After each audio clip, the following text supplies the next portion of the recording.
El 7 de febrero de 1966, un destello cruzó el cielo de Madrid, y aunque solo dos afortunados tuvieron la oportunidad de contemplarlo en directo, al día siguiente, los periódicos despertaron al mundo entero con la noticia de que un platillo volante había aterrizado en Aluche. Y esto, que en un principio os puede parecer el relato delirante de un par de iluminados, acabó convirtiéndose en un asunto bastante turbio. Algo que estuvo relacionado con una de las sectas más peligrosas de la historia de España, con estafas e incluso con abusos sexuales. Si quieres saber más, sé bienvenido.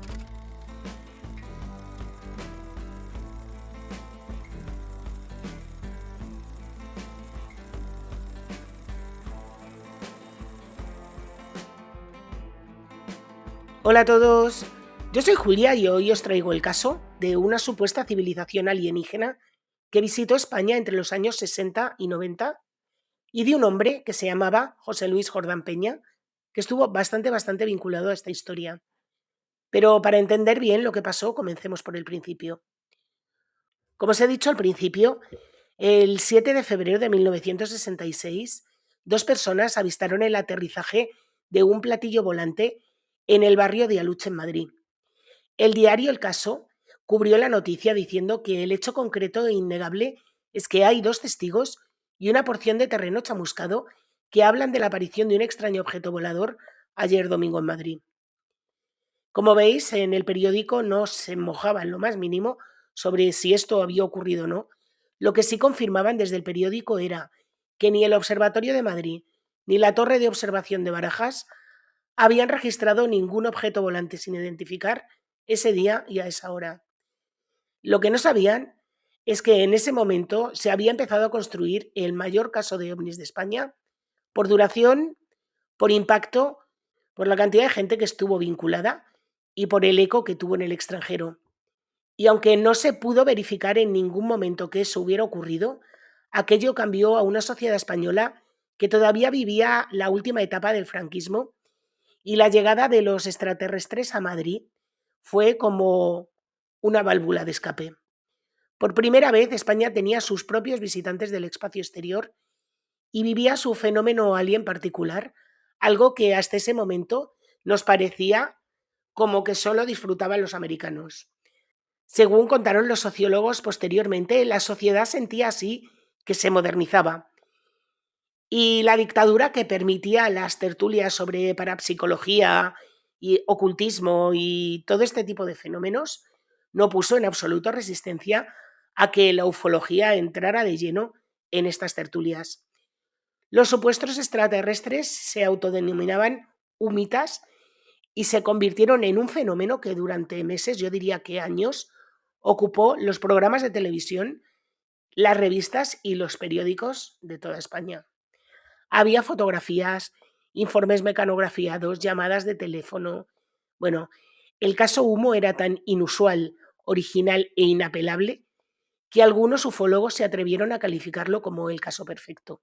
Y aunque a la mayoría de los madrileños aquella visita extraterrestre les pilló bastante desprevenidos, a los asistentes a la tertulia ufológica de la Ballena Alegre no les sorprendió en absoluto. La Ballena Alegre era un local que estaba situado en los bajos del Café León, a pocos metros de la Plaza de Cibeles, en Madrid, y allí se celebraban semanalmente unas charlas sobre objetos volantes no identificados y sobre vida alienígena que dirigía un hombre llamado Fernando Sesma. Este hombre era funcionario de correos y creador de la Sociedad de los Amigos del Espacio Buru, cuya consigna en lo que al tema se refiere era creérselo todo hasta que no se demuestre lo contrario. Desde hacía algún tiempo a esa tertulia acudían un montón de aficionados, además de algún que otro famoso y, por supuesto, la policía secreta franquista. Unos meses antes a esta tertulia habían empezado a llegar unos mensajes mecanografiados remitidos por seres extraterrestres que procedían de un planeta llamado Humo. En estos mensajes mecanografiados, los sumitas compartían sus conocimientos científicos con los terrícolas, que prácticamente estábamos sin civilizar. Allí les hablaban de su planeta, les informaban que algunos de ellos vivían en la Tierra junto a los humanos y que, además del aterrizaje de Aluche, una nave humita sería visible unos meses más tarde en San José de Valderas, también en Madrid. Y así fue como la tarde del 1 de junio de 1967, sobre los castillos de esta localidad madrileña, apareció una imponente nave circular que, según los testigos que dijeron presenciarlo, mostraba en su panza el mismo signo con el que los sumitas firmaban sus comunicaciones, que os voy a dejar aquí en las imágenes. Horas después de este segundo avistamiento humita, Antonio San Antonio, periodista del diario Informaciones, recibió una llamada en la redacción. Una persona que no quiso identificarse dijo haber sido testigo del hecho y haber tomado imágenes del objeto volador. Si le interesaban, las fotografías estaban depositadas a su nombre en una tienda en la zona de Carabanchel. El periodista se desplazó hasta allí, recogió el sobre con los negativos y publicó las fotografías en el diario con el título Platillos volantes en Madrid. Centenares de personas los vieron ayer en las cercanías de la capital. Y expertos en el tema, es decir, los ufólogos, le dieron bastante veracidad al relato.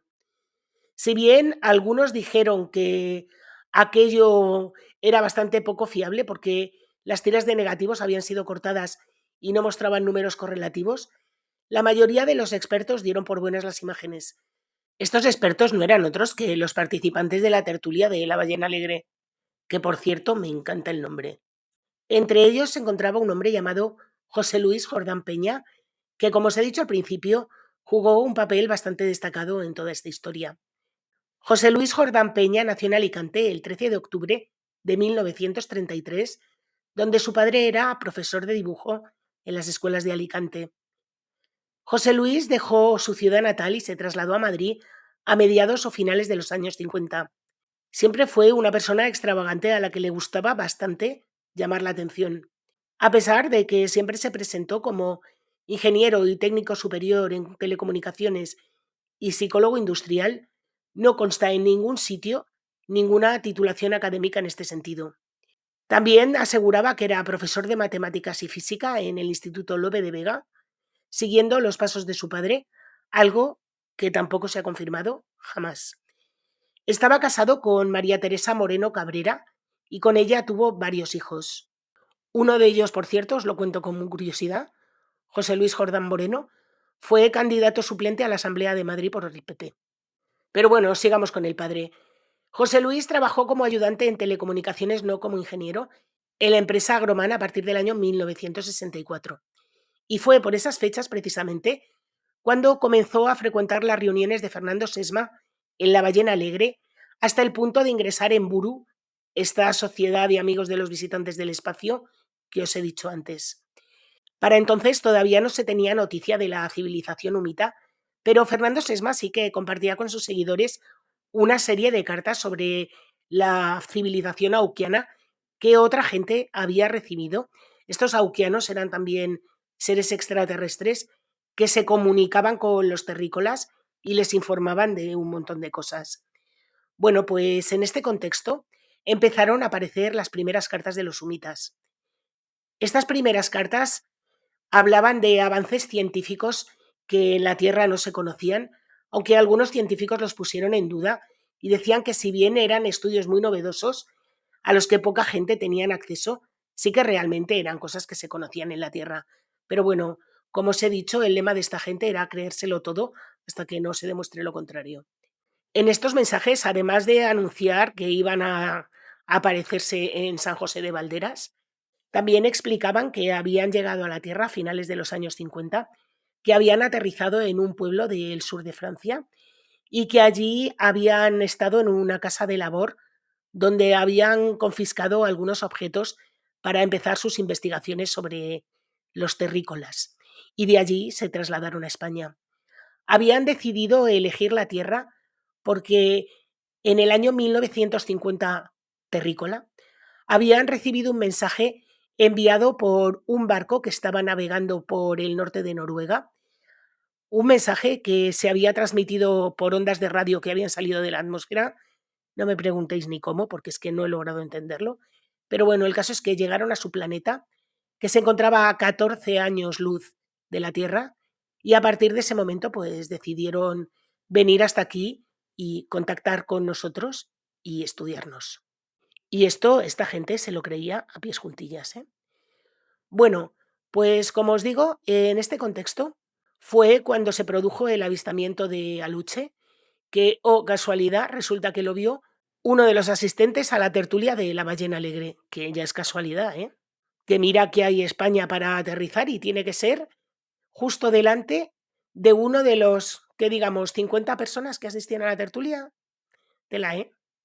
Y aunque esto era una cosa bastante rarita, nadie le dio la más mínima importancia. Tampoco quisieron escuchar aquellas voces que afirmaban que los informes no contenían datos científicos relevantes, sino informaciones que en algunas ocasiones ya se habían publicado en revistas científicas. No obstante, las ganas de que nuestro país fuera el epicentro del contactismo extraterrestre provocó que estos ufólogos disidentes fueran criticados y ridiculizados por sus colegas, incluso en programas de televisión y revistas especializadas.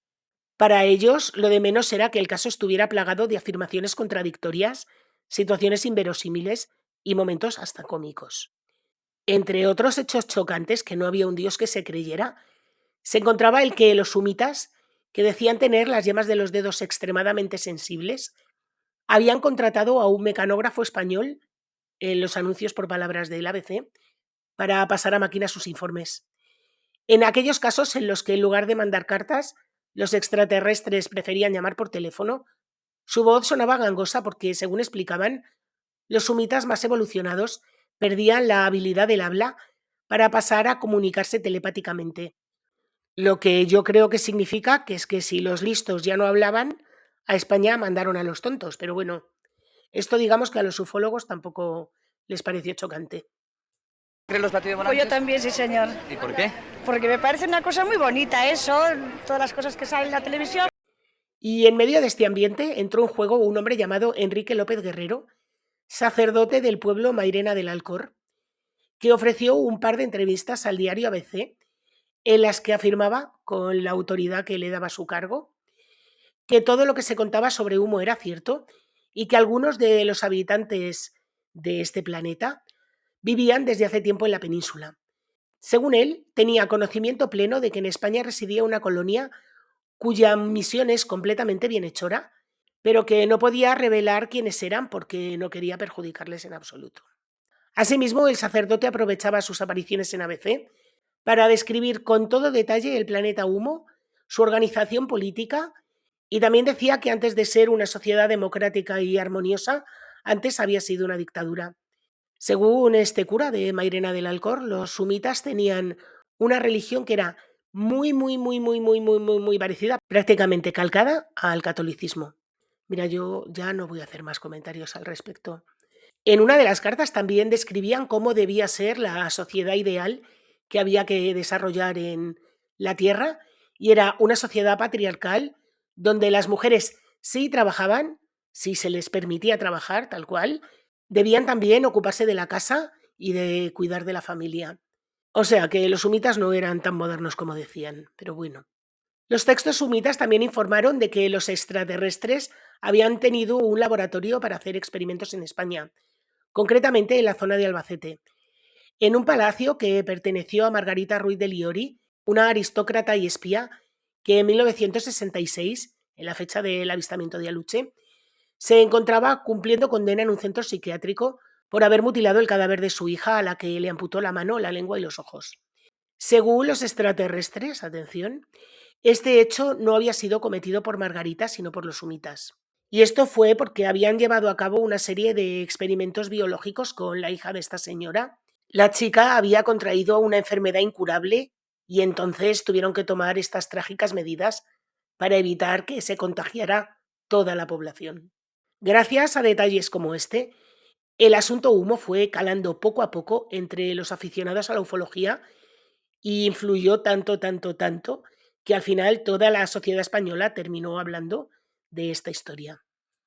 Y claro, con historias tan fantabulosas como esta, pues era raro el programa que no contaba alguna vez con ufólogos y expertos en el tema humita. Uno de los personajes que solía aparecer con frecuencia en estos programas era, por supuesto, José Luis Jordán Peña.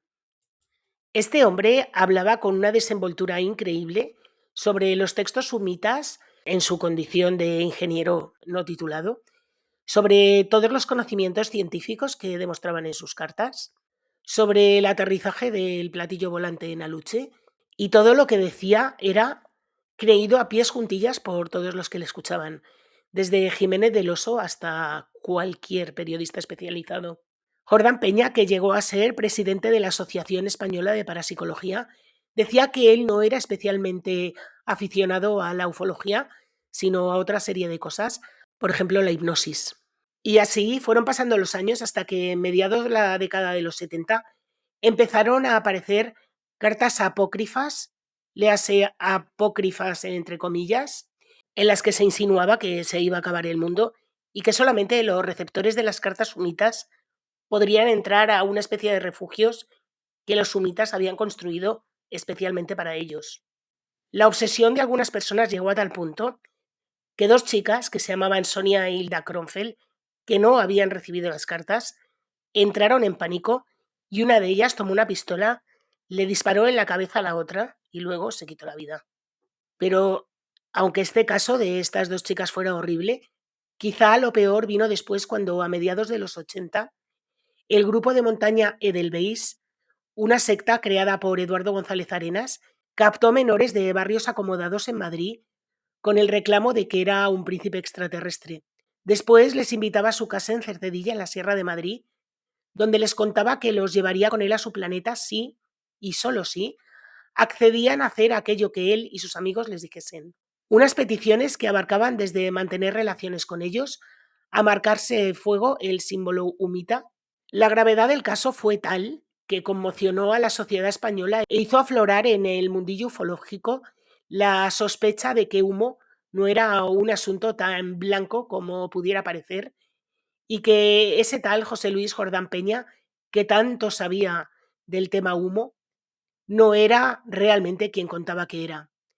Y fue así como en los años 90 que llegaron nuevos periodistas a este tema del misterio y empezaron a investigar sobre la veracidad del asunto humo. Uno de ellos fue Manuel Carballal, que llegó a recrear en 1997 las míticas fotografías de San José de Valderas, con una caña de pescar y una maqueta, probando así que eran falsas y confirmando las acusaciones de fraude que habían hecho algunos ufólogos al principio de todo. El siguiente paso de este periodista fue encararse con aquel al que muchos señalaban como autor de todo este fraude, que no era otro que José Luis Jordán Peña. El periodista, que colaboraba con una revista relacionada con la Guardia Civil, contactó con Jordán Peña y este, creyendo erróneamente que Carballal era miembro de la Benemérita, aceptó reunirse con él y confesar que había sido el inventor de todo este caso ufológico. He sido el autor de Humo. Es un experimento que hice para estudiar la credulidad del hombre que se me fue de las manos y fue un fallo mío del que estoy muy arrepentido. Mi intención fue hacer creer que existía un grupo extraterrestre que habían llegado hasta Francia y desde allí se extendieron a España, Sudamérica, etc. Pero es preciso decir que no hacía alusión ninguna a la secta. Los creyentes serán libres de creer o no. Lo que pasa es que con el tiempo algunas personas se han fanatizado con humo y lo han convertido en una secta. Una cosa que no era peligrosa, la hicieron peligrosa. Y sí, este hombre hizo una cosa horrible que fue mentir a la sociedad española en su conjunto. Puede que no lo hiciera con mala intención, pero el beneficio que sacó de ello sí lo fue. Y el beneficio que sacó de ello es bastante asqueroso. En el año 1973, aprovechándose de toda la fama que había logrado con el tema humo, de que salía todas las semanas en televisión prácticamente, bueno, pues se presentó ante el mundo como un experto en hipnosis. Él decía que era capaz de curar a través de la imposición de manos, que hacía pases magnéticos, sean lo que sean los pases magnéticos, que yo de estas cosas ni sé ni quiero saber, y a las mujeres que a él le gustaban les decía que para imponerle las manos tenían que desnudarse. Cosa que, en fin, bueno. Y ya lo peor de todo es que a una de ellas, una en concreto, la que ha accedido a hablar, que se llama Mercedes Carrasco, pues a esta le dijo que él en otra vida había sido un hombre malísimo con las mujeres, a las que había vejado y humillado, y que por eso estaba obligado a saldar una deuda kármica. Y para ello tenía que ponerse en situación de esclavo ante una mujer intelectualmente inferior a él. El maestro kármico le había señalado que esa persona tenía que ser Mercedes.